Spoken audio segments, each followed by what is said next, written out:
Goodbye, my lover. Goodbye, my friend. You have been the one. Oh shit, is this recording?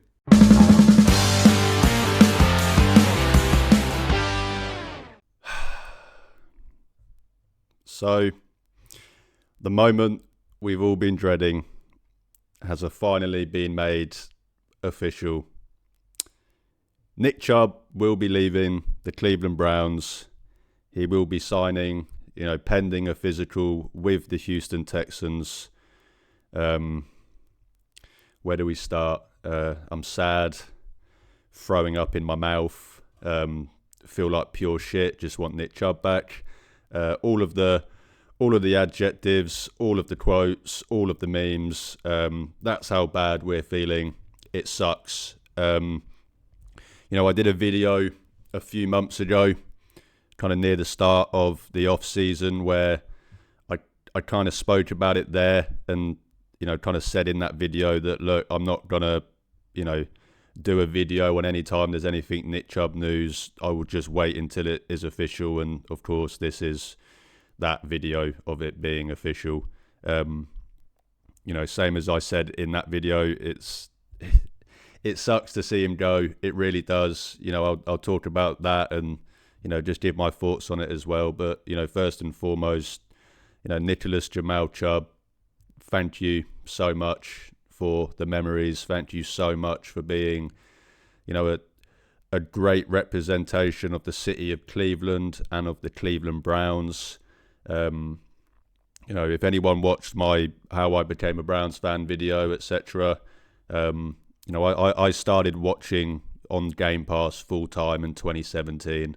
So, Nick Chubb has basically been along for that whole ride, other than that first year.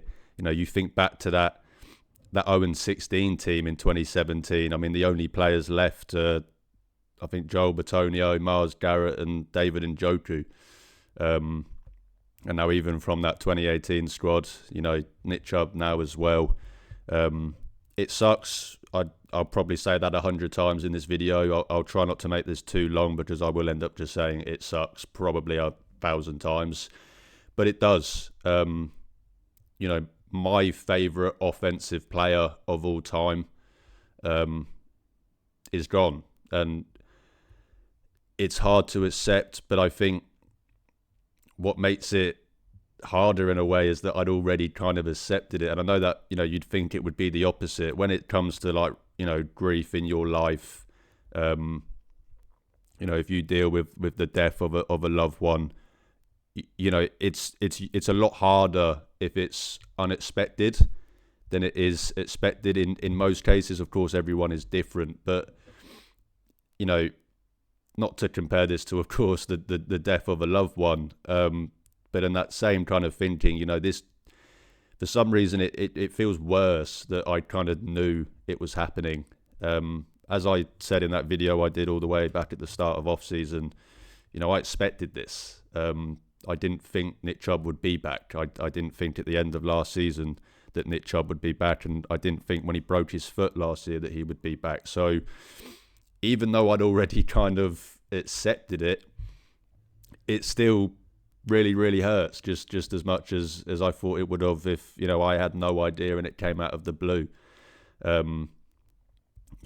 Nick Chubb was such a massive part of this team. He was a massive part of the identity of this team.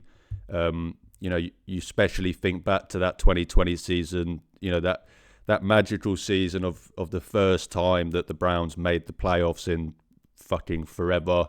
They broke all of those curses that year, and even though Nick Chubb was hurt for 6 games of them, he was the life and soul of that rush attack, of course, along with Kareem Hunt.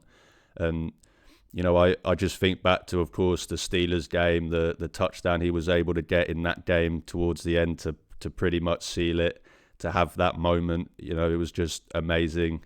There's so many. We could be here all day talking about our favourite Nick Chubb memories. I think one that sticks out to most people is that Raiders game in his rookie year when he had, 3 carries for over 100 yards and 3 touchdowns. It was just, that gave us the introduction to what was truly a special player. And I don't want that to be kind of understated in any of this kind of discourse, that, just how good Nick Chubb was. Before the injuries, he truly was one of the, there's only a handful of guys that you could say at the running back position are game changing, and he was one of them. Him, Derrick Henry, Christian McCaffrey, the list kind of ended there for me.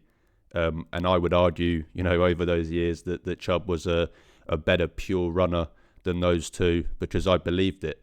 I genuinely think that, I've never seen a better, and when I say I've never seen, of course, guys like Adrian Peterson and all the kind of legends from before him, but, talking about me watching games live, me actually paying attention, I've never seen a better pure runner than Nick Chubb.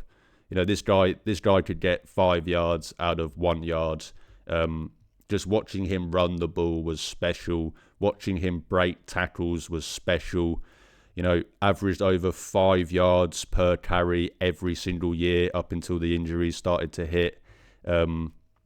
Just a truly special player, and that's kind of been lost, I think, since the injuries, just how good Nick Chubb was. But, Nick Chubb was one of, if not the best running back in the NFL, and he played for our team, a team that, yes, we might not have had the success, but if there's one thing that we love in Cleveland, it's a running back. You think about the history of, starting with Jim Brown. It's a position that fans can get behind, and we got behind Nick Chubb like none other. Truly a special player. Truly an even more special human being. The whole coming back from the first injury stuff, the whole Batman Return stuff, it's just, I get emotional thinking about it. I have so much love, so much respect, so much admiration for Nicholas Jamal Chubb that it really does suck to see him go. I don't want to go too much, I don't want this to just be a 20 minute video of me just being sad and talking about how much it sucks that Nick Chubb isn't here. He's not here. He won't be here. We can cling on to maybe we'll get that kind of, we'll get that, what do they call it, thingy tour at the end of his career. Maybe he comes back for a 1 year just at Cleveland just to kind of get that, recognition from the fan base that, supported him through the majority of his NFL career. But for now, this is it. The Nick Chubb era is over. But as I said, I've kind of expected this anyway, and which kind of leads me to the part that none of us really want to talk about. But this is a Cleveland Browns channel. I talk about the Cleveland Browns as much as I love Nick Chubb, as much as he's my favourite offensive player probably of all time. I am still a Browns fan, and I've got to talk about it, from the Browns' perspective. So yes, this is very emotional. I have absolutely no problem with fans being emotional. Go and, I usually sit here and say the whole demanding for people to get fired stuff is ridiculous, and I kind of, tell people to pump the brakes on that stuff. But I think for this one thing, I'm just, you guys go and do you. However you react to this, that's entirely up to you, and I can't fault anyone for how they do react. As long as it's not by harming anyone else, of course not. But you go and shout at anyone, I don't care. It's deserved. Losing a player like Nick Chubb is going to bring those emotions to you. But get into what I was saying about the part we don't really want to talk about, and that's how we got here. Nick Chubb, as I said, he was one of the best running backs in the NFL, in my opinion. Even as not that long ago as 2022, 1,500 yards, 5 yards a carry in 17 games that year. was his Nick Chubb self. And then we all know what happened. 2023, Minka Fitzpatrick goes into his knee, tears every ligament in his knee, only plays 2 games that year, comes back last season from that knee injury, and let's be honest, didn't look great. 8 games, 300 yards, only 3 touchdowns, 3.3 yards per carry, which is just, when you look at the rest of his career is really bad, and shows you that there's possibly a decline starting. I'm just happy that 3.3 yards per carry wasn't enough carries overall to take his career average below 5, because, and hopefully that continues in Houston, because that would be there's only a few guys in NFL history, including Jim Brown, that have done that, to average over 5 yards in their career on, over a certain amount of carries. But, that, as I was saying, we got to that point, and it was quite obvious that at 29 years old, turning 30, playing the running back position after back-to-back years of season-ending injuries, it just wasn't realistic. And I know that, sucks to admit, and that, when I spoke about this in that video at the start of the off-season, people didn't want to hear it. And I know why. I completely understand it. But, that is me just looking at this objectively. A 30-year-old running back coming off 2 season-ending injuries, you cannot go into a season with that as your first or second best option. You just can't. Not if you're a serious football team, and not if you want to win games. You just can't do that. That's why I was screaming from the mountains about the Browns having to draft. I wanted them to draft 2 running backs, and they did. I was happy that they did. I wanted them to draft a running back high. They did with Judkins at 36. I'm happy that they did. That's the reason I wanted them to do that, because if Nick Chubb was going to be back on this team, it wasn't going to be as Nick Chubb, as the number 1 back, arguably not even as the number 2 back. So that's why I wanted the Browns. I wouldn't have been able to stomach watching Nick Chubb go out there and have 200 carries and look like a shell of himself. I wouldn't be able to stomach that personally, and I don't think many Browns fans would, as much as we could sit here now and say that we wanted him. Would you have wanted to see that? Would you have liked to have seen him would you like all those good memories to be replaced by him getting tackled behind the line of scrimmage? And I'm not saying this would have happened. It's Nick Chubb. If anyone in the NFL is able to come back from 2 season-ending injuries back-to-back, even at 30, it's fucking Nick Chubb. I'm not ruling him out. I'm not saying his career is done. But just from a POV of, you can't rely on that. You can't go into a season with that as your number 1 or 2 option. That's why the Browns drafted 2 guys. So then it comes down to the whole 3rd, 4th string thing. And, as much as I was sat there thinking, there's still hope. Maybe they bring him back as the 3rd string guy. He can be a good mentor. What actually, this is going to sound crazy to say, but what use is Nick Chubb as a 3rd string back? He's not the best. That's not. It doesn't amplify any of his traits that he does well. He's a bell cow back. He's a number 1 back. He's a runner. He's not a great pass blocker. He's not a great receiver out of the backfield. He never has, even in his prime. And he doesn't play he's never played special teams. So, that's what, as a 3rd string back, that is what is asked as you. If you're the 3rd string back, you're expected to play special teams. You're expected to be able to do pass pro. You're expected to be able to come in on 3rd downs and catch the ball out of the backfield. And Nick Chubb just didn't make sense in that role. So, everyone can kind of moan about Jerome Ford, which I think is unfair. People are, I've seen some awful tweets towards Jerome Ford, if I'm being honest, and I think people need to realise that he was never going. It was never it was never a competition between Nick Chubb and Jerome Ford. It was a competition between Nick Chubb and whoever they brought in as 1 and 2, and they drafted 2 guys in the first 4 rounds. So, it was very hard to make the argument that he should make the roster over, Quinshon Judkins and Dylan Sampson. So then, as I said, it came down to that. Well, as a third choice back, what does he offer?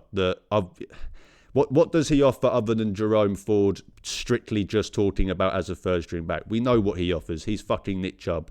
Just being in the locker room is an asset. But as I said, just looking at it purely from an on the field objective look, he's not the best suited to be a third down back. So, everyone can cry and argue about Jerome Ford. I think that's unfair. I think that's unfair to put that on Jerome Ford. Jerome Ford is not the reason that Nick Chubb is not here. The reason that Nick Chubb is not here is because the Browns' running game needed serious investment. It needed completely overhauling. And by doing that, that meant having to bring in guys that could be, number one backs, number two backs. And once they did that, there just wasn't a place for Nick Chubb, is what I'm trying to say. And, that doesn't take away from the fact that, I've said it on social media all the time. And, even though I had that view and I could objectively look at it like that, I would still sit there and say, nah, fuck that. I want Nick Chubb. And that is, it's quite rare actually that, that I take that stance on anything. I'm usually always going to want to do, as much as it hurts me, I'm always going to want to do what is best for the team. But because it was Nick Chubb, this was the one case where I went, nah, fuck it. I get it, and I would make that argument like I've just made, but still, fuck that. I still want Nick Chubb because it's Nick Chubb. But that's the kind of argument that you need, that does need to be at least understood and at least spoken about in this, because we're gonna get all of the Browns front office are the worst front office ever for doing this. The Browns are the worst team ever for doing this, and I get it. People are angry. People are upset that their favourite players no longer going to play for the team. I get it, but we just have to look at it from an objective POV as well, as I said, and understand why we got here. And instead of just blaming it, as we always do, on the regime, actually look at the kind of, the things that fell into place that got us here. If Nick Chubb never got injured in 2023, he's still a Cleveland Brown. If he was able to come back from that injury and look really good last season, he's probably still a Cleveland Brown. And of course, if he didn't then get injured as well. But, it hurt watching Nick Chubb last year. I'll be honest, it hurt, man. Watching him struggle, watching him not be able to pick up the same yards that he used to be able to get, watching him get tackled behind the line of scrimmage, it hurt. And as I said at the start, I wouldn't have been able to watch this year them try and trot Nick Chubb out there for 200 carries and him look the same, because that would have just been, as I said, it'd have been tough to stomach. His yards per carry went down last year. His yards went down. Every metric you can look at. And yes, the Browns' offensive line did not help. But how many times have we seen Nick Chubb behind, don't get me wrong, of course, ran behind some pretty great offensive lines, but how many times have we seen him there where it doesn't matter who's in the offensive line? It doesn't matter if they've got 10 man in the box. He's Nick Chubb. He can still do that, but that's what we didn't see last year. And you look at the yards before contact and attempt last year, way down compared to previous years. Rushing yards after contact, way down. And then this one is the craziest one. Rush attempts per broken tackle. So, how many rush attempts you have for each broken tackle. Pretty much throughout his career, he would sit around 8 or 9. Last year was 25. So that just kind of shows you the drop-off that we saw in Nick Chubb. And, it's expected. A 29-year-old running back coming off 2 season-ending injuries, not just season-ending injury. The knee injury is borderline career-ending. It was that bad of a knee injury. We don't expect anyone to even come back from that. So This is not me sitting here saying, oh, Nick Chubb is washed and all of this stuff. No, I'm not saying that at all. But it's it happened, unfortunately. He got injured and we saw a drop-off. So the point I'm trying to make, I suppose, is that, as sad as it is, when you kind of look at it and, you look at it from a bird's eye view, not just kind of from the close-up, not just from the micro, but look at it from the macro. We know why we got here. So, yes, it hurts. Yes, it sucks.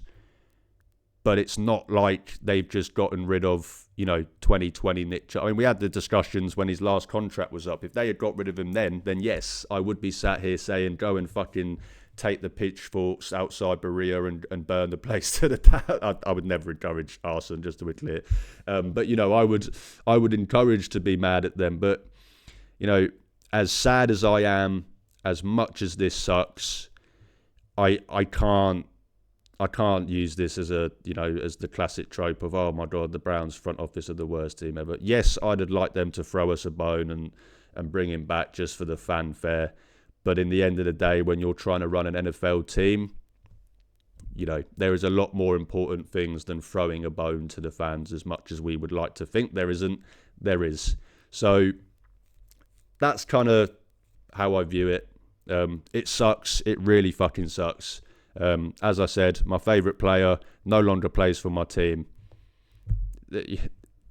Awful, absolutely awful. I mean, if the Browns had traded away Myles Garrett in this offseason, fuck me. I mean, oh my word, I would probably be on here crying right now, because losing Myles Garrett and Nick Chubb, wow, that'd have been tough to come on here and not just be crying my eyes out. So thankfully Myles Garrett is still here, but of course, as I said, it sucks, man. I'm gonna miss him. I'm gonna miss him a lot. I really, really am. I just wanted to, maybe it's too soon, but I just wanted to kind of stress that, I've been expecting this. A lot of people within the Browns organisation have been expecting this, as shown with the comments.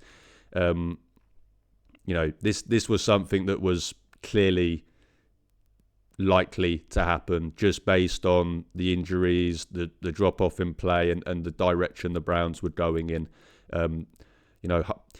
Hopefully, we're never ever going to forget Nick Chubb. Of course we aren't. I will never forget Nick Chubb. I'll be watching his highlights, his Browns highlights until the day that I die. But, the Browns drafted two guys that I think can be really good. I think Jerome Ford as a third string back can offer you something. This Browns running game should be a lot better this year than it has been the last 2 years. Yes, Nick Chubb was injured during those years, but he was still on the roster. To see a Nick Chubb-less running back room be successful will help, heal some of the wounds left by losing Nick Chubb. And I think we will get that. Next season, I expect big things from Quinshon. I expect big things from Dylan Sampson. Jerome Ford is a third string back. I think he can offer a lot there. So, yes, it sucks. It really does. But that doesn't mean that we're never ever going to see good running backs again in Cleveland. Quinshon, I've spoken about it on here. I was really, really high on Quinshon. Not that I would use this as his comparison or his kind of whatever they call it. But if you would ask me what running back in the draft reminds me the most of Nick Chubb, I would have said Quinshon Judkins. He's a powerful runner. He loves contact. You guys are going to love him. Absolutely love him. So I think I'm going on a tangent here. I don't even know where I'm at in this video at this point. Maybe it's because I'm upset. I don't know. But just to sum it all up, yes, it hurts. You guys should be upset. No one is telling you not to be. However, you kind of act on that anger, resentment. As long as you're not harming anyone, you do you. No one's going to tell you how to fan. But that's, it's not the end of the world. we will see good running backs in Cleveland again. Maybe never as good as Chubb, but we will see good running backs in Cleveland again. And as I said, I kind of know why we got here. So it doesn't make it any much easier. But at least I kind of was already braced for it. But again, I don't want to go too much into it. We'll talk more about the Browns running backs for next year. I'm sure we'll do another video talking about Chubb at one point as well. But for now, just wanted to get on here and say, Nick Chubb, we love you. We're going to miss you. And wish you all the best in Houston. But that would do it for me today, guys. Thank you so much for watching. If you do enjoy my content, then please drop this video a like. Hit the subscribe button. It's free, but it really, really helps out my channel. You can also check the links in the description to see where you can follow and interact with me on social media. As I always say, I'm trying to build a community of Cleveland Browns fans, and even if that means I only get to talk to one fan a day, I'm happy because I'm talking Browns football with the best fan base in the world. Thanks again for watching, guys. Have an amazing week. But most importantly, forever 24. We love you, Nick Chubb.